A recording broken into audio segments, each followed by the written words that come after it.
శ్రీ దుర్గామల్లేశ్వర స్వామి దేవస్థానంలో చక్కగా అమ్మవారితో పాటు అయ్యవారి ప్రక్కన కూడా ఉచిత ప్రసాదాల కేంద్రం ఏర్పాటు చేయడం జరిగింది.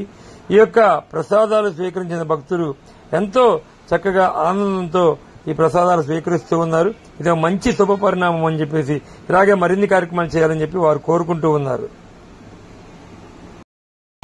జై భవాని అమ్మ, ఇక్కడ కొత్తగా మన అమ్మవారి గుళ్ళో శివాలయం పక్కన కూడా ఉచిత ప్రసాదాల పంపిణీ పెట్టడం జరిగింది.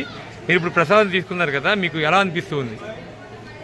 స్వామివారి దర్శనం తర్వాత ఆయన యొక్క నైవేద్యాన్ని మనం స్వీకరిస్తున్నామంటే అది ఎన్నో జనాల పుణ్యఫలం అయితేనే ఆయన పెట్టిన నైవేద్యం మనం స్వీకరించే అవకాశం మనకు దొరుకుతుంది. ఇలా ఎంతో దూర ప్రాంతాల నుంచి వచ్చి స్వామివారిని దర్శించుకుని ఆయన ప్రసాదం స్వీకరిస్తున్నామంటే అమ్మవారి దైవంగా ఇది ఎంతో మంచిగా చేస్తున్నారని చాలా సంతోషంగా ఉంది.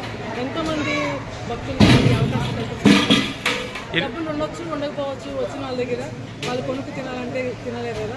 ఇలాంటి ఉచిత ప్రసాదాలు పెట్టడం వల్లనే దానికి మన గుడికి అమ్మవారికి కానీ మనం పెట్టినందుకు కానీ తినినందుకు తీసుకున్న వాళ్ళకి అందరికి కూడా ఎన్నో జన్మల పుణ్యఫలం ఉంటేనే మనం చేయగలుగుతాము.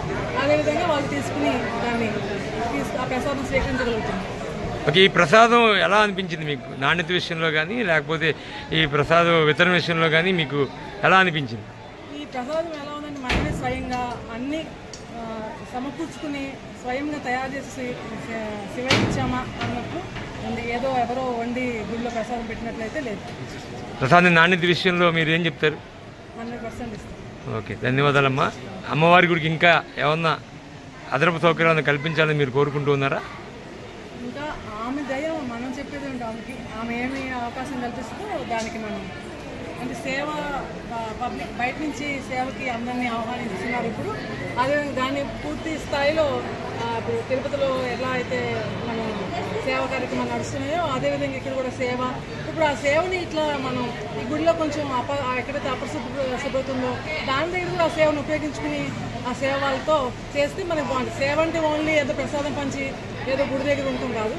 వాళ్ళకి నేర్పాల్సింది ఏంటంటే గుడి పరిసరాలు శుభ్రతగా ఉండాలి అని చెప్పి మన సేవని చాలా నేను అదొక్కటి చెప్పగలుగుతున్నా. కొంచెం అపరిశుభ్రతగా ఉంటుంది చుట్టుపక్కల అంతా, ఎందుకంటే చేయలేదు. అది ఎలా చేయగలుగుతామంటే మన సేవని పబ్లిక్ నుంచి పిలిచి వాళ్ళతో చేయిస్తే వాళ్ళకి పుణ్యం, మనకి కూడా ఇక్కడ అంత శుభ్రత ఏర్పడుతుంది. వచ్చిన వాళ్ళకి కూడా ఆరోగ్యంగా ఎవరు ఒక అసౌకర్యంగా లేకుండా ఉంటుంది నా కోరిక. ధన్యవాదాలు. జై శ్రీరామ్.